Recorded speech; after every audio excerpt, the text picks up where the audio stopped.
একমাত্র মহাবিশ্বের মধ্যে চূড়ান্ত ভাবে বিধান দেওয়ার মালিক কে?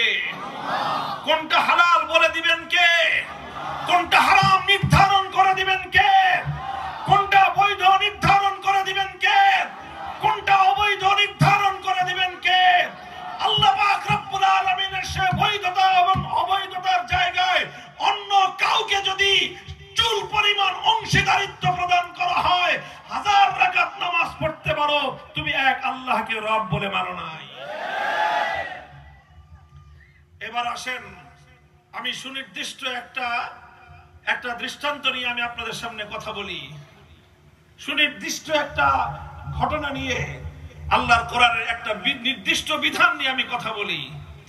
আল্লাহর কোরআনে পাকের সূরাতুন নিসার 11 নম্বর আয়াত, আল্লাহ পাক রব্বুল আলামিন বলেছেন, ইউসিকুমুল্লাহু ফি আওলাদিকুম লিয-যাকারি মিসলু হাযযিল উনসায়াইন। আল্লাহ বলেন যে আল্লাহ রাব্বুল আলামিন তোমাদেরকে তোমাদের সন্তান সন্ততিদের ব্যাপারে নির্দেশ প্রদান করছেন যে তোমাদের মধ্যে কোনো মানুষ যখন মারা যাবে, বাবা হোক মা হোক, নারী পুরুষ যখন মারা যাবে, তাদের মৃত্যুর সময় যদি তাদের সন্তানরা বেঁচে থাকে, ছেলে সন্তান এবং মেয়ে সন্তান উভয় ধরনের সন্তান যদি বেঁচে থাকে, তাহলে পিতামাতার রেখে যাওয়া সম্পত্তি, মিরাসি সম্পত্তি সন্তানদের মধ্যে বন্টন হবে। বিধান দিচ্ছেন কে?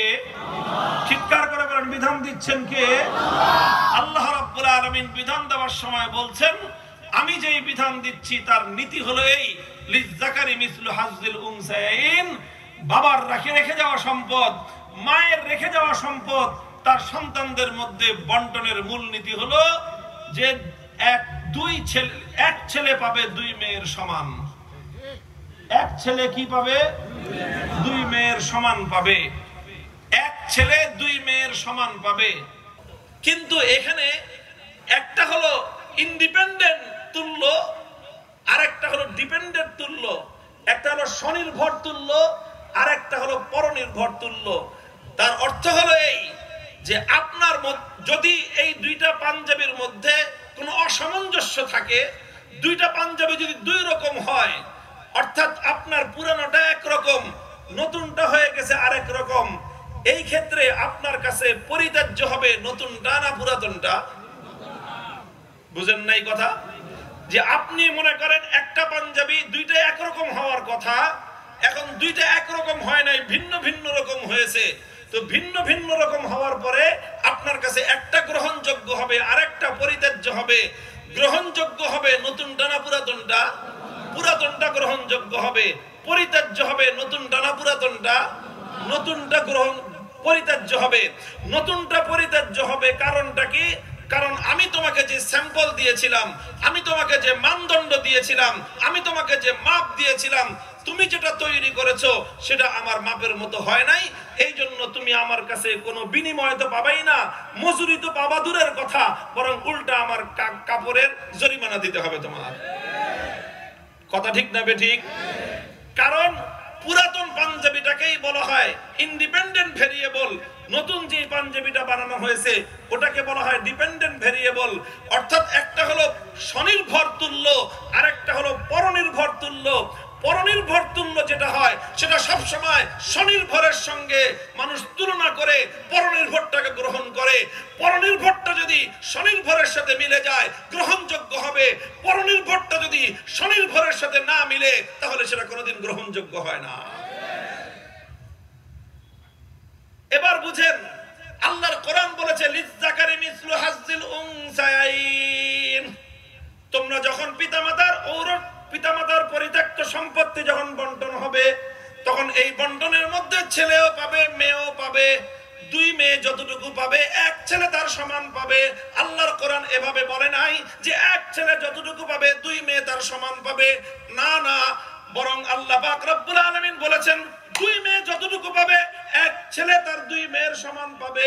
তার অর্থ হলো আল্লাহ পাক রব্বুল আলামিন নারীর অংশটাকে ইন্ডিপেন্ডেন্ট ভেরিয়েবল বানিয়েছেন, পুরুষের অংশটাকে ডিপেন্ডেন্ট ভেরিয়েবল বানিয়েছেন। আল্লাহ পাক রব্বুল আলামিন নারীর অংশকে স্বনির্ভর বানিয়েছেন, পুরুষের অংশকে আল্লাহ পাক রব্বুল আলামিন নারীর অংশের উপর পরনির্ভর বানিয়েছেন। আচ্ছা, স্বনির্ভর আর পরনির্ভর বানানোর দ্বারা ফায়দাটা কি হয়েছে, উদ্দেশ্যটা কি হয়েছে?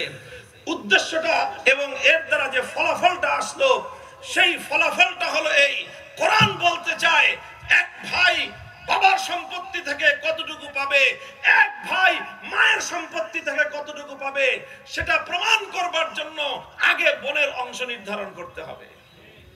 আগে দুই বোনের অংশ নির্ধারণ করো। দুই বোন 50 টাকা 100 টাকা পাইলো, এবার ভাইয়ের অংশ বোনের অংশের সঙ্গে তুলনা করো। যদি এক ভাইয়ের অংশ দুই বোনের অংশের সাথে মিলে যায়, তাহলে বুঝবো ভাইয়ের অংশটা শুদ্ধ হয়েছে। এক ভাইয়ের অংশ যদি দুই বোনের অংশের সাথে মিলে না যায়, বুঝতে হবে ভাইয়ের অংশ প্রাপ্তি সঠিক হয় নাই। বোনের অংশটাকে আল্লাহ পাক রব্বুল আলামিন মানদণ্ড সাব্যস্ত করেছেন, নারীর অংশকে আল্লাহ পাক মানদণ্ড সাব্যস্ত করেছেন।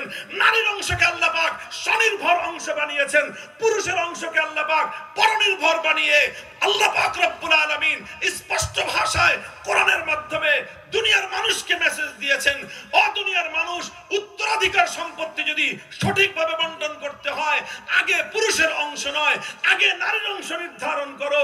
নারীর অংশকে মানদণ্ড বানিয়ে তার সঙ্গে তুলনা করে পুরুষের অংশ নির্ধারণ করো, তাহলেই কেবলমাত্র আল্লাহর কোরআনের বিধান মান্য করা হবে। দুর্ভাগ্যজনকভাবে আজ আমাদের সমাজে আল্লাহর কোরআনের বিধানের এই যৌক্তিকতা, এই গুরুত্ব সমাজের মধ্যে কার্যকর নাই। সমাজের মধ্যে এখন কি হয়, কোন মানুষ মারা গেলে আগে তার ছেলে সন্তানরা যা যা নেওয়ার সব নিয়ে নেয়, সব নিয়ে নেয়। তারা গুরুত্বপূর্ণ মূল্যবান সম্পত্তিগুলো তারা নিয়ে নেয়, বোনদের সম্পত্তিগুলো তারপর বাকি যা থাকে দিতেই তো চায় না।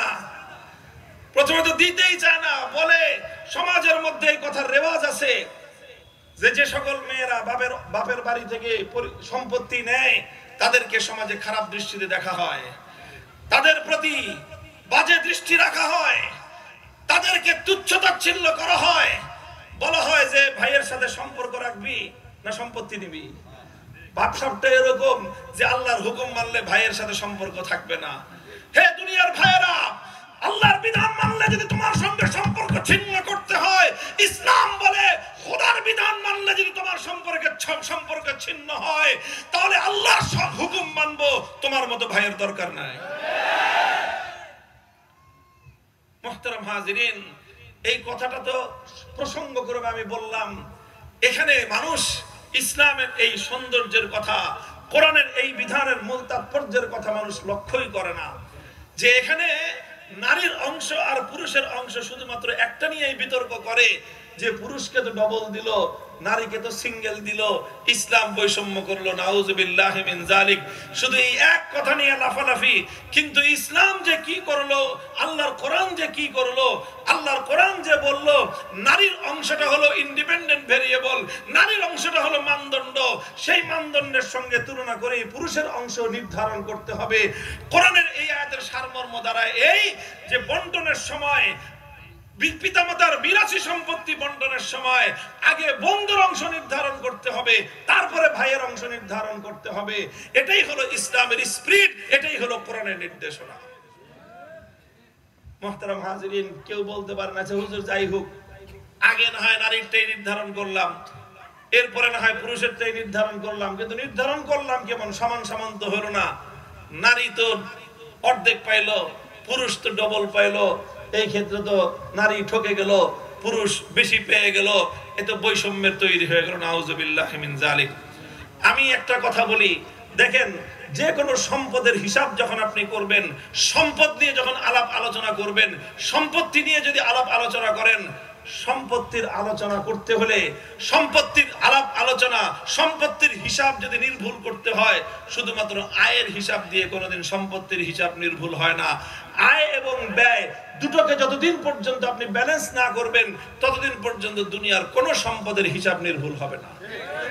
আপনারা তো ব্যবসায়ী মানুষ আছেন প্রচুর, একজন ব্যবসা করেন, খালি বছরে বছরে হিসাব করেন যে লাভ কত হলো, লাভ কত হলো, লাভ কত হলো, শুধুমাত্র লাভের হিসাব করে, লাভের হিসাব করে, লাভের হিসাব করে, কিন্তু খরচের হিসাব করে না। কয়দিন পরে দেখবেন এই ব্যবসায়ীর ব্যবসার মধ্যে লাল বাতি জ্বলবে। কি করতে হবে? আয়ের সঙ্গে ব্যয় ব্যয়ের সঙ্গে আয় যতক্ষণ পর্যন্ত আপনি তুলনা না করবেন, যতক্ষণ পর্যন্ত আয় ব্যয়ের চেয়ে বেশি না হবে, সেটাকে আপনি খেয়াল না করবেন, শুধুমাত্র লাভের হিসাব, শুধুমাত্র আয়ের হিসাব যারা করে, ব্যয়ের দিকে খেয়াল রাখে না, ব্যয়ের হিসাব তারা ক্যালকুলেশন করে না, কোশ্চিনকালেও ব্যবসা বাণিজ্যের ক্ষেত্রে, অর্থনৈতিক কোনো ক্ষেত্রে তারা লাভবান হতে পারবে না, তারা সাকসেসফুল হতে পারবে না। আজ সমাজের মধ্যে এই সমস্যাটাই শুরু হয়েছে। তারা দেখে যে নারীকে দেওয়ার সময় সম্পত্তি অর্ধেক দেওয়া হলো, পুরুষকে দেওয়ার সময় ডবল দেওয়া হলো। কুলাঙ্গার নারী কমিশনের সদস্যরা তারা কটাক্ষপূর্ণ ইতিহাসের সবচেয়ে নির্লজ্জ, সবচেয়ে ভয়াবহ কুফরি ইরতিদাদের মতবাদ তারা প্রচার করলো। আল্লাহর কোরআনের উপর সরাসরি আঘাত করে তারা বলল, নারী পুরুষের মধ্যে বৈষম্যের প্রধান কারণ হলো ধর্মীয় বিধান। নাউযুবিল্লাহি মিন যালিক। এর চেয়ে মূর্খতাপূর্ণ কথা, এর চেয়ে মূর্খতাপূর্ণ কথা, এর চেয়ে জাহালাতপূর্ণ কথা, এর চেয়ে এরকম বাজে কথা পৃথিবীতে দ্বিতীয়টা আর হতে পারে না। কোরআন নাজিল হয়েছে দুনিয়াতে বৈষম্য দূর করার জন্য, ইসলাম এসেছে দুনিয়াতে ইনসাফ কায়েম করার জন্য, কোরআন দুনিয়াতে আগমন করেছে মানুষের মধ্যে ন্যায় এবং সাম্য প্রতিষ্ঠার জন্য। আর কুলাঙ্গাররা বলে যে মানুষ নারী পুরুষের মধ্যে বৈষম্যের কারণ নাকি আল্লাহর কোরআন, বৈষম্যের কারণ নাকি ধর্মীয় বিধান। এটা ধর্মীয় বিধান বৈষম্যের কারণ নয়, বরং তোমরা আল্লাহর বিধান বুঝতে পারো নাই, তোমাদের মূর্খতা এবং জাহালাত এটাই হলো বৈষম্যের কারণ। বলবেন কারণ কি? তারা সমান অধিকারের স্লোগান তুলে ইসলাম নারীকে পুরুষের সমান অধিকার দেয় নাই, ইসলাম নারীকে পুরুষের চেয়ে কম অধিকার দেওয়ার তো প্রশ্নই আসে না, ইসলাম নারীকে পুরুষের চেয়ে কম অধিকার দেয় নাই, ইসলাম নারীকে পুরুষের সমান অধিকারও দেয় নাই, বরং অধিকারের যেখানে প্রশ্ন প্রত্যেকটা জায়গায় ইসলাম নারীকে পুরুষের চেয়ে অগ্রাধিকার প্রদান করেছে। ইসলাম নারীকে পুরুষের চেয়ে কি দিয়েছে? কি দিয়েছে? অগ্রাধিকার দিয়েছে। হ্যাঁ, দায়িত্বের ক্ষেত্রে ভিন্নটা করেছে ইসলাম। ইসলাম অধিক দায়িত্ব দিয়েছে পুরুষকে, নারীকে দিয়েছে অল্প দায়িত্ব। তবে নারীকে দিয়েছে ইসলাম সূক্ষ্ম দায়িত্ব, পুরুষকে দিয়েছে স্থূল দায়িত্ব। ভারী কাজের দায়িত্ব দিয়েছে পুরুষকে, নারীকে দিয়েছে সংবেদনশীল দায়িত্ব। লম্বা আলোচনা, আমি দায়িত্বের প্রশ্নে যাব না। সমস্যাটা হয়ে গেছে আজকের সমাজ দায়িত্ব এবং অধিকারকে তালগোল পাকায় ফেলছে। দায়িত্ব এবং অধিকারকে তালগোল পাকায় ফেলে আজ নতুন করে আল্লাহর কোরআনের বিরুদ্ধে বিশুদ্ধার করা হচ্ছে। খোদার কসম খেয়ে বলি, ইসলাম কোনদিন নারীকে পুরুষের চেয়ে ঠকায় নাই, বরং ইসলাম প্রতিটি অধিকারের ক্ষেত্রে নারীকে পুরুষের চেয়ে অগ্রাধিকার প্রদান করেছে। পুরুষরা আবার বলতে পারেন যে অগ্রাধিকার দিল কেন তেলে, তো আমাদেরকে ঠকাইছে না? তোমাকেও ঠকায় নাই ইসলাম, আল্লাহ তোমাকেও ঠকান নাই, বরং তোমাকে আল্লাহ পাক রব্বুল আলামিন সবল করেছেন, নারীকে আল্লাহ পাক দুর্বল করেছেন। দুর্বল যেখানে থাকে অধিকার সেখানে বেশি থাকে, সবল যেখানে থাকে দায়িত্ব সেখানে বেশি থাকে। এইভাবে আল্লাহ পাক রব্বুল আলামিন দুর্বলতা, সবলতা, দায়িত্ব এবং অধিকার এই তিনটা জিনিস মিলিয়ে পূর্ণাঙ্গ প্যাকেজ হয়েছে। এবং সেই প্যাকেজের চূড়ান্ত কথা হলো মানব সমাজের মধ্যে চূড়ান্ত ভারসাম্য এবং চমৎকার ইনসাফ কায়েম হয়েছে। যদি শুধুমাত্র সম্পদের হিসাব করা হয়, সম্পদের হিসাব যদি শুধুমাত্র আয়ের হিসাব করেন, ব্যয়ের হিসাব না করেন, কোশ্চিনকালেও কোনো মানুষের প্রকৃত হিসাব খুঁজে পাওয়া যাবে না। কথা বলেন ঠিক না বেঠিক? আচ্ছা বলেন, আমি আপনাদেরকে বলি, একটা হিসাব দিয়ে আপনারা বুঝেন। মনে করেন দুইজন ভাই আপনাদের এলাকার, একজন ভাইয়ের প্রতি মাসে 10,000 টাকা করে ইনকাম, আরেকজন ভাইয়ের প্রতি মাসে 20,000 টাকা করে ইনকাম।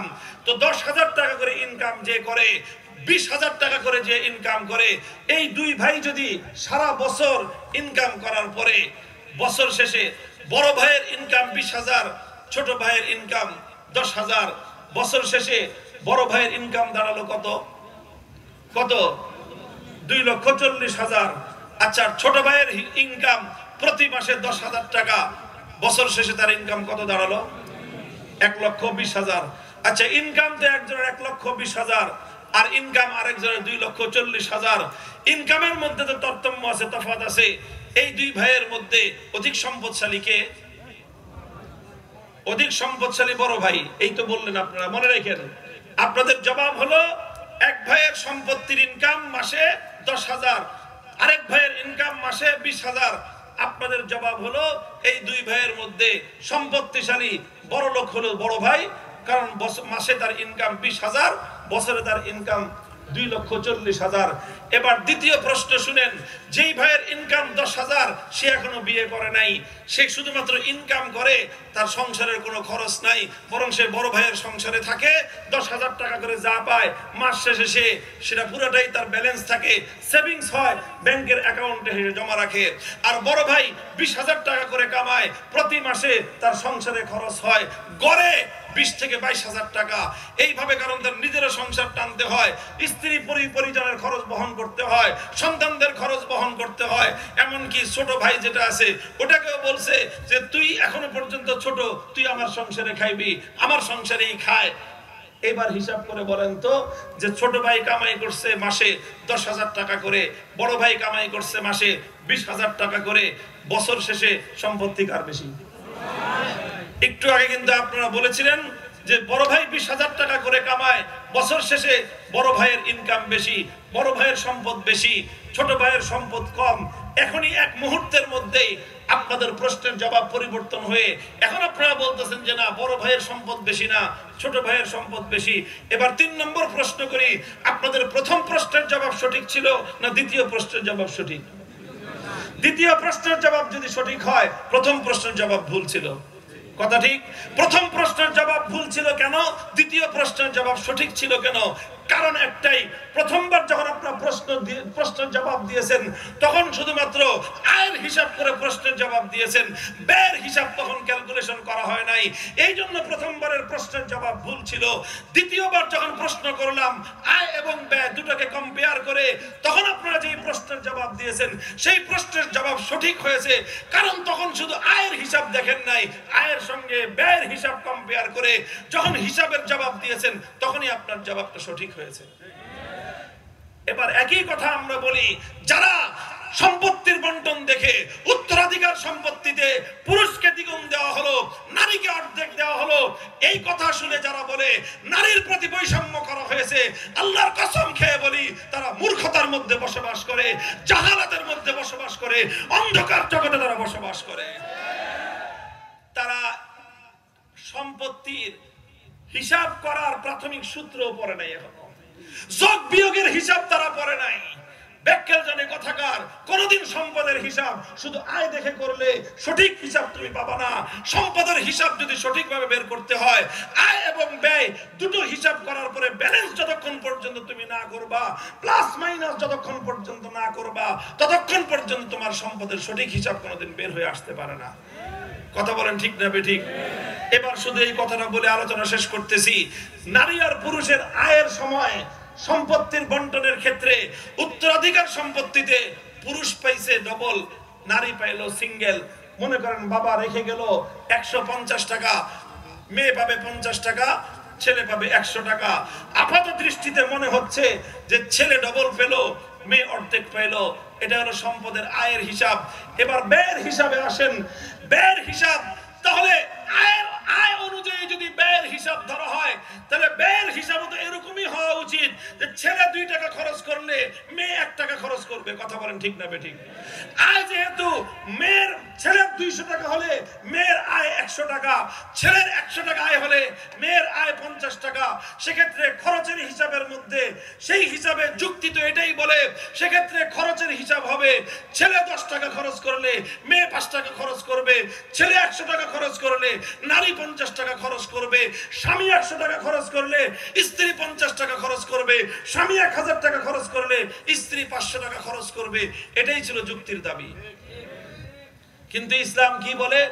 ইসলাম বলে দেখেন, সকল ক্ষেত্রে একজন ছেলে আর মেয়ে যখন কোনো পিতার ঔরসে জন্মগ্রহণ করলো, পিতার ঔরসে জন্মগ্রহণ করার পরে এই ছেলে মেয়ের ভরণ পোষণের দায়িত্ব কার? মায়ের না বাবা? কত পার্সেন্ট বাবার আর কত পার্সেন্ট মায়ের বলেন তো? 100% বাবার দায়িত্ব ছেলে সন্তান মেয়ে সন্তান সকলকে ভরণ পোষণ দেওয়া। ছেলে সন্তান হোক মেয়ে সন্তান হোক, 1% ভরণ পোষণের দায়িত্ব মায়ের উপরে নয়। ব্যাপারটা তো এমন নয় যে ছেলের খরচ বাবা দিবে, মেয়ের খরচ মা দিবে।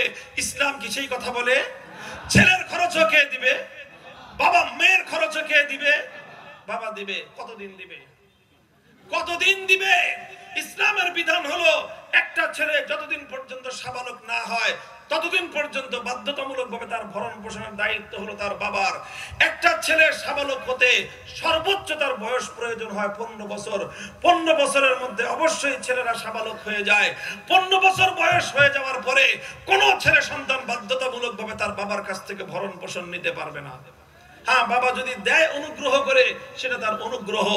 তাহলে ছেলেরা বাবার কাছ থেকে ভরণ পোষণ পাবে কত বছর? সর্বোচ্চ 15 বছর।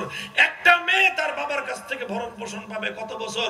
শুধুমাত্র সাবালিকা হওয়া পর্যন্তই নয়, বরং একটা মেয়ের যতদিন পর্যন্ত বিবাহ না হচ্ছে, বিয়ের আগ পর্যন্ত মেয়ের ভরণ পোষণের দায়িত্ব হলো তার বাবার।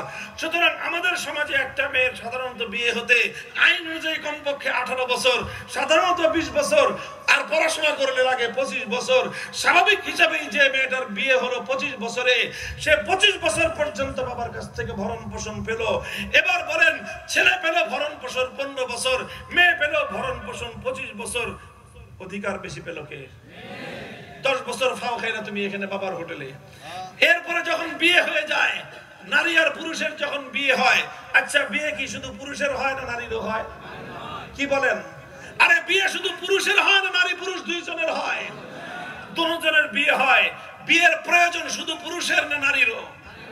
নারী পুরুষ উভয়ের প্রয়োজন আছে। বিয়ে না হলে সমস্যা শুধু পুরুষের না নারীরও আছে?